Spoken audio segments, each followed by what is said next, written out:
갈라디아서 6장 1절부터 7절까지 말씀입니다. 하나님의 계시의 말씀을 한 절씩 교독하겠습니다.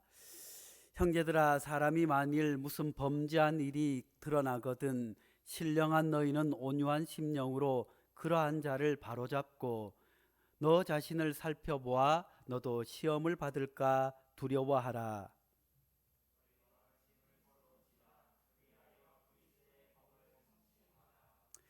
만일 누가 아무것도 되지 못하고 된 줄로 생각하면 스스로 속임이라.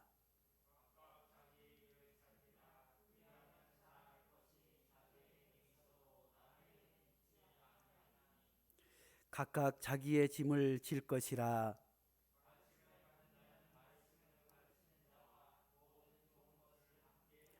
다 함께 스스로 속이지 말라. 하나님은 업신여김을 받지 아니하시나니 사람이 무엇으로 심든지 그대로 거두리라.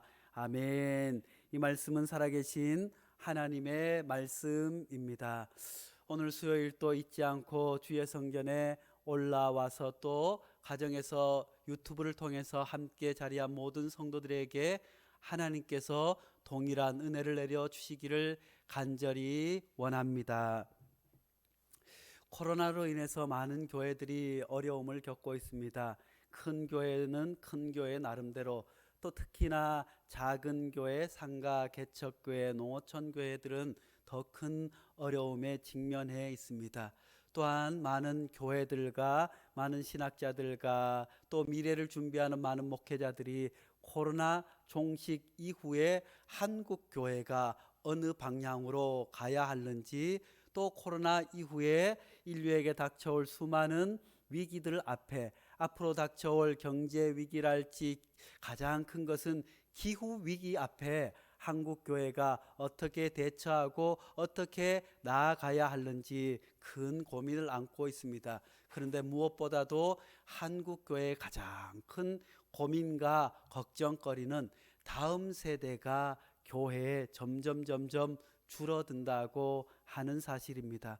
우리 노회도 280여 교회가 있지만 그 가운데서도 주일 학생들이 모여서 정상적인 어린이 예배를 드리는 교회가 한 30%도 되지 않는 상황 가운데 있습니다. 큰 교회도 큰 교회 나름대로 아무리 애를 쓰고 노력을 해도 어린이 부서, 청소년 부서, 청년들이 교회에서 점점 줄어들기 때문에 이 문제를 어떻게 해결해야 될지 많은 고민과 기도 가운데 있습니다. 그렇지만 다행스럽게도 우리 교회는 개척 때부터 어린이들을 중심으로, 또 그들이 자라서 청소년이 되고 또 그들이 자라서 청년이 되기까지, 어려서부터 교회에 나온 친구들이 다 청년부까지 올라오지는 못했지만 꾸준하게 성장하게 됨을 하나님 앞에 감사를 드립니다. 그런데 많은 교회들이 이 다음 세대를 위해서 어떻게 할까, 수많은 프로그램들을 개발하고 수많은 대안들을 제시하지만 가장 큰 문제는 교회가 교회다운 교회로 서지 못하기 때문인 줄로 압니다. 교회가 하나님 앞에서 하나님께서 이 땅에 그리스도의 몸으로 세워주신 교회의 본분을 제대로 유지하고 실천한다면 다음 세대도 여전히 교회에 대한 기대를 가지고 또 교회에 열심히 나올 줄로 믿습니다. 사랑하는 성도 여러분, 그렇다면 하나님께서 원하시고 우리가 이루어 가야 할 교회의 모습은 어떤 모습일까요? 그 가운데서도 오늘 우리가 짐을 함께 지자라고 사도 바울을 통해서 갈라디아 교회 교인들에게 말씀해 주신 말씀을 통해서 오늘 우리 교회가 겪고 있는 문제가 무엇인지, 또 그것을 사도 바울은 어떻게 해결하라고 우리에게 말씀해 주시는지, 오늘 말씀을 통해서 우리 교회도 주님 보시기에 좋은 교회, 주님의 핏값으로 세워진 몸된 교회가 이 어렵고 힘든 코로나 상황 가운데서도 어떻게 서로 아름다운 공동체를 이루어 나갈지 함께 말씀을 나눌 수 있기를 간절히 축복합니다. 오늘 본문 말씀은 갈라디아 교회를 향한 충고의 말씀입니다. 초대 교회들은 우리가 초대교회처럼 닮아가자 하지만 초대교회, 초대 예루살렘 교회뿐만 아니라 수많은 초대교회들도 오늘날처럼 많은 문제를 가지고 있었습니다. 우리가 잘 아는 대로 예루살렘 교회는 우리가 초대교회 원형처럼 우리 모든 교회가 본받아야 할, 함께 나누어서 뜨겁게 기도하고 각자의 재물을 낳은 사도들의 발 앞에 두어서 그것으로 서로 사랑을 나누었던 가장 아름다운 공동체였지만 여기도 문제가 생기지 않았습니까? 사도들이 열심히 사역을 하고 구제를 하게 되었는데 히브리파 유대인들이 헬라파 유대인들만 그래도 그럴 것이 사도들의 대부분이 헬라파 유대인들이었어요. 그래서 가만히 보니까 히브리파 유대인들이었어요. 그런데 가만히 보니까 나중에 교회를 들어온 헬라파 유대인들이 구제에서 소외되는 거예요.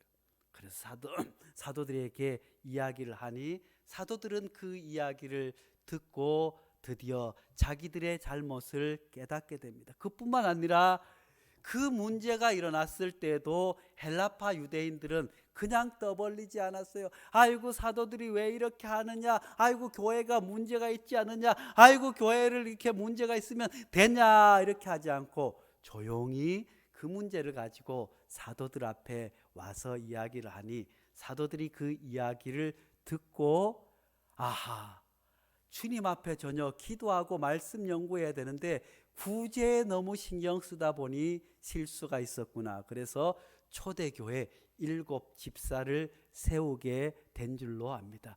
고린도 교회는 이단들 때문에 서로 싸우느라고 문제가 있었고 갈라디아 교회도 마찬가지였어요. 갈라디아 교회도 이단의 문제도 있었지만 율법주의가 갈라디아 교회는 더 큰 문제거리였습니다. 사람들이 자기들이 알고 있는 것이 전부라고 생각해요. 내가 이제까지 20년을 신앙생활을 했는데 교회 차량 관리는 이렇게 해야 돼, 교회 재정 관리는 이렇게 해야 돼, 교회 기도회는 이렇게 해야 돼, 교회 성경 공부는 이렇게 해야 돼 하면서 모든 것을 율법적으로 해석하고 그러다 보니 새롭게 교회에 올라온 사람들을 자꾸 정죄하기도 하고 은혜로운 교회라기보다 서로 정죄하고 다툼이 있는 교회가 되고 말았습니다. 마치 오늘날 한국 교회와 마찬가지입니다.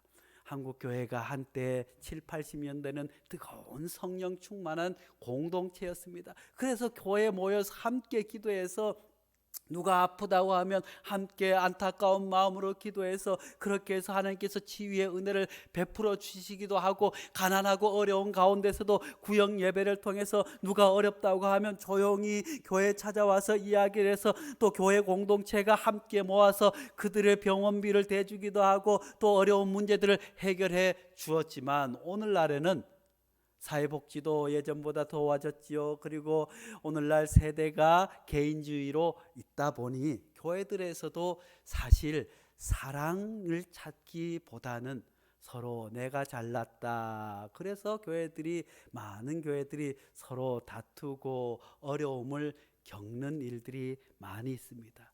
그런 갈라디아 교회를 향해서 먼저 사도 바울은 잘못한 형제를 바로잡으라고 말씀해 주고 있습니다.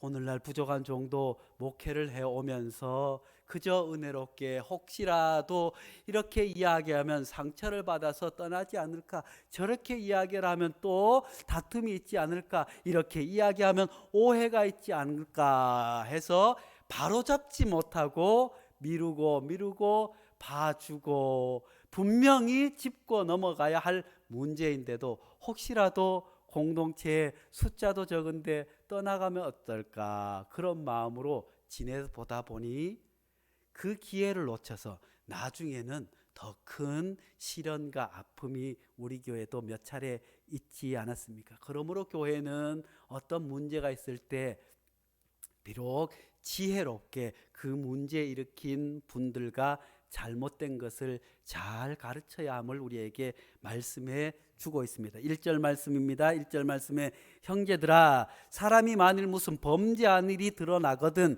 신령한 너희는 온유한 심령으로 그러한 자를 바로 잡고, 먼저 교회에 어떤 잘못이 있는 사람들, 갈라디아 교회는 이단에 빠진 사람들이 많이 있었습니다. 그런 사람들을 교회에서 바로 잡지 않으면 그 사람들이 나중에 오히려 큰 문제가 되기 때문에 바로 잡아주라고 말씀해 주고 있습니다. 우리 교회도 어린이들 이제 센터에도 오고 교회도 오는데 요즘 어린이들이 얼마나 힘든지 몰라요.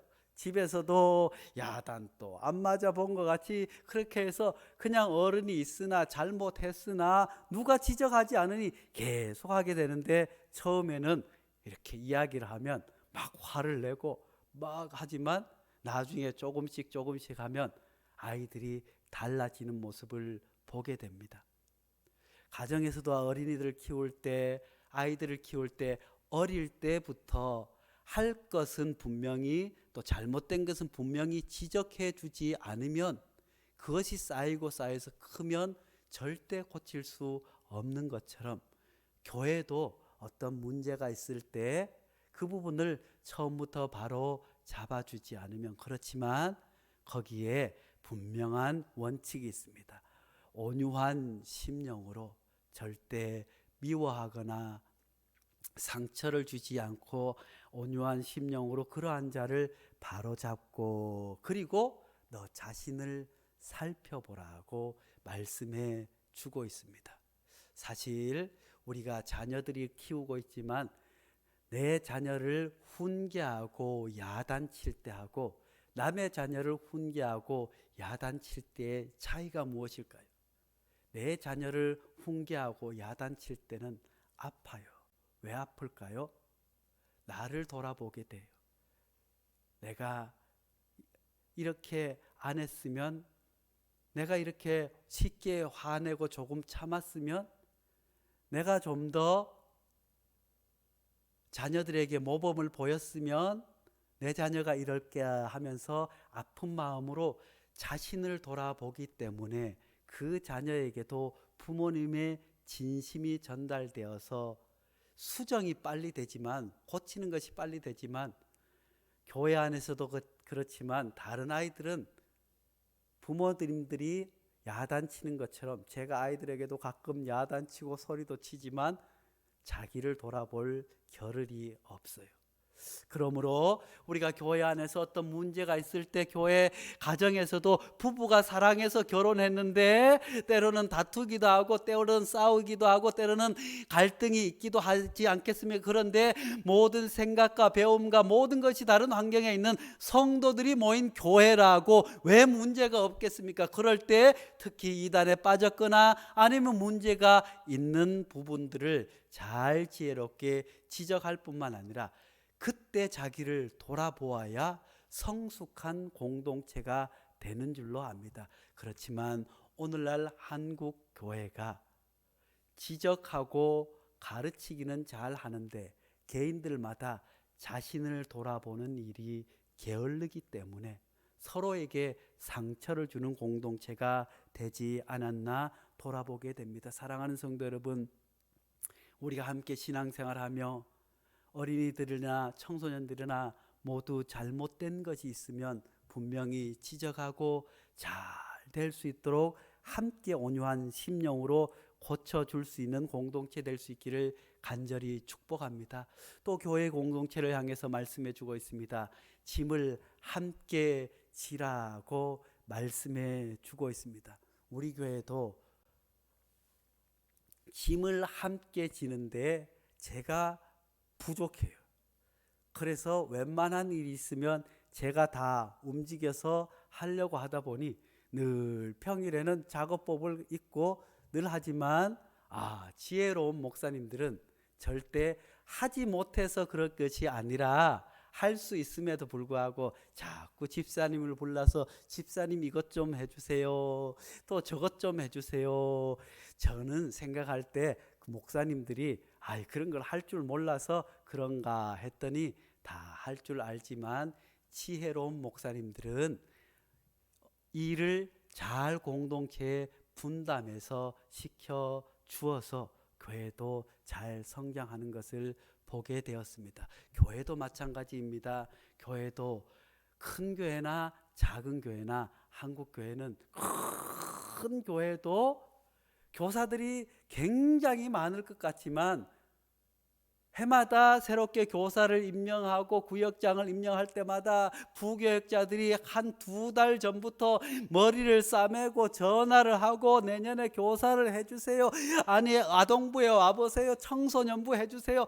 아무리 전화를 하고 구역장 좀 해주세요 하더라도 사람 찾기가 너무너무 힘들어요. 왜 그럴까요? 큰 교회도 일하는 사람들만 하는 구조로 변화되었어요. 열심히 하는 사람들은 일 시키기가 쉬워요.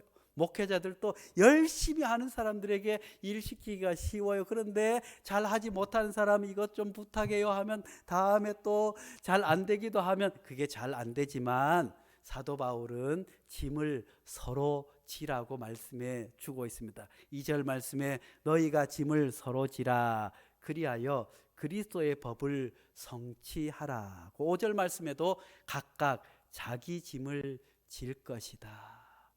가정에서도 부부 간에 다툼이 있거나 또 갈등이 있는 가장 큰 원인은 짐을 서로 져주지 않기 때문이 아니겠어요. 아이고 같이 피곤한데 조금 설거지를 할 때 조금만 도와주면 내가 설거지 할 때 빨래라도 개어줬으면 내가 빨래를 개고 피곤할 때 머리가 아프고 정말 고단하고 힘들 때 아이고 청소기라도 돌려줬으면 그것이 서운함이 쌓이고 쌓이면 나중에는 양말 뒤집어 벗은 것도 화가 나잖아요. 아니 이 인간은 양말도 맨날 뒤집어 벗는다고 또 조금 있다가 이 사람은 맨날 옷을 뒤집어 입는 그게 쌓이는 이유가 각자의 짐을 서로 져주지 않기 때문에 교회도 마찬가지입니다. 서로의 짐을 져줄 때 목회자는 성도들의 짐을 성도들은 또 목회자의 짐을 교사는 학생들의 짐을 또 누가 어려울 때 서로 짐을 져줄 때 우리 교회도 한 사람의 10걸음보다 10사람의 한 걸음으로 가자고 했지만 사실 이것이 쉬운 일이 아니기에 우리가 기도하며 하나님 앞에 기도하며 서로 짐을 질 수 있는 공동체 될 수 있기를 간절히 축복합니다. 그러면서 짐을 함께 져나갈 때 중요한 것은 5절 말씀처럼 자기 짐을 질 것이라. 내가 내 할 일 하지 못하고 다른 일에 바쁜 사람들은 분명히 문제가 있지 않습니까? 교회들도 사람이 할 수 있는 사랑도 총량 법칙이 있대요. 사랑이 10이 있으면 10개를 교회에다 다 쏟으면 가정에 쏟을 사랑이 없다고 하는 것 아니겠어요? 그런데 한국교회에 많은 열심히 있는 성도들 대부분이 모든 열정과 에너지를 교회에다 다 쏟다 보니 가정에서 내가 할 일을 하지 못해서 어려움을 겪기도 합니다. 교회도 마찬가지입니다.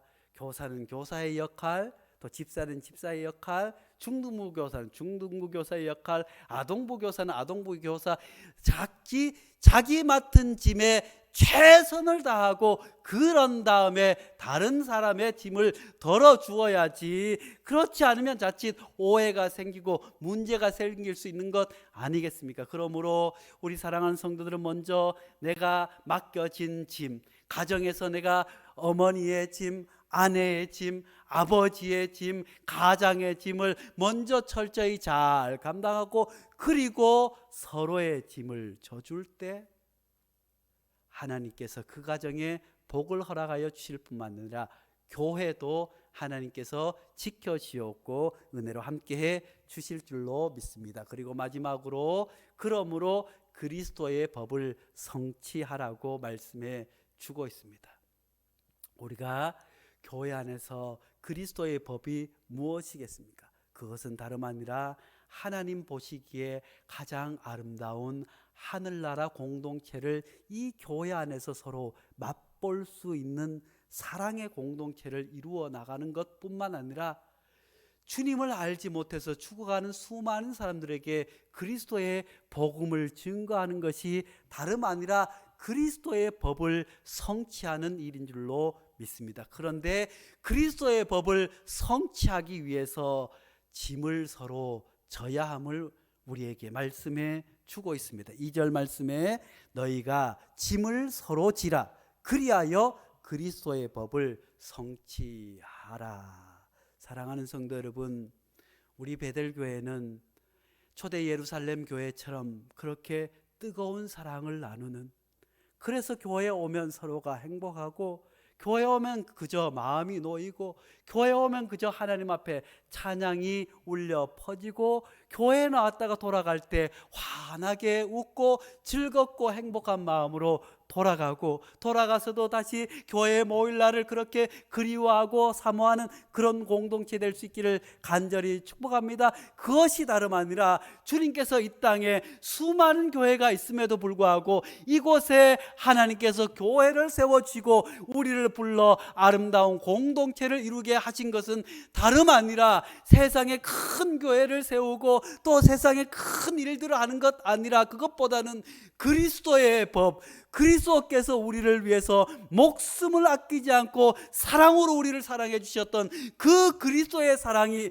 온전히 실현되는 그런 우리 베델교회가 될 수 있기를 간절히 축복합니다. 그러기 위해서 서로의 짐을 지라고, 교회 안에서 내게 맡겨진 일을 최선을 다하고, 그리고 또한 서로의 짐을 나누어 질 때 하나님께서는 우리 교회가 이 코로나 상황 가운데서 어려운 가운데 있음에도 불구하고 여전히 어린 생명들, 교사들이 부족해서 여전히 하나님 앞에 기도하는 가운데 있을지라도 하나님께서 분명히 그리스도의 법을 성취하는 아름다운 공동체로 세워 주실 줄로 믿습니다. 기도하겠습니다. 거룩하신 하나님 아버지, 초대교회는 모두가 가정교회로 시작된 줄로 압니다. 오늘 이 말씀은 교회를 향한 말씀일 뿐만 아니라 우리 가정을 향한 말씀인 줄로 믿습니다. 가정이 화목하지 아니하고 가정이 행복하지 아니하고 어찌 주의 교회가 행복할 수 있겠습니까? 우리 베델교회에 속한 모든 가정들은 작은 교회 공동체로서 그리스도의 법을 성취하는 아름다운 가정 되게 도와 주시옵소서. 사랑과 행복과 웃음이 넘치는, 서로 기대고 의지하고 서로의 짐을 져줄 뿐만 아니라 내가 해야 할 일을 다른에게 떠넘기지 않고 어머니는 어머니의, 아버지는 아버지의 역할, 가장의 역할을, 아내는 아내의 역할을 다 함과 동시에 서로의 짐을 져줌으로 말미암아 가정에서부터 먼저 행복하고 아름다운 그리스도의 법이 성취되는 가정 되게 도와 주시옵고, 그 가정이 모여서 우리 베델교회를 이룰 수 있도록 하나님 은혜를 더하여 주시옵소서. 하나님, 서로 잘 안다고, 오래 살았다고 이해해 주려니 하면서 우리가 내뱉은 수많은 말들로 가장 가까운 이들이 상처 입었던 일들을 기억합니다. 하나님, 우리에게 지혜를 더하여 주셔서 자녀에게도 서로에게도 가장 지혜로운 말로 잘못된 것을 바로잡을 수 있도록 도와주셨고, 우리 교회 안에서도 하나님 잘못된 일을 그냥 넘겨버리지 아니하고 하나님 앞에 온전히 기도함으로 말미암아 신령하고 온유한 마음으로 모든 잘못을 바로 잡을 수 있는 지혜를 부족한 종에게 더하여 주시옵소서. 감사드리오며 예수님의 이름으로 기도하옵나이다. 아멘.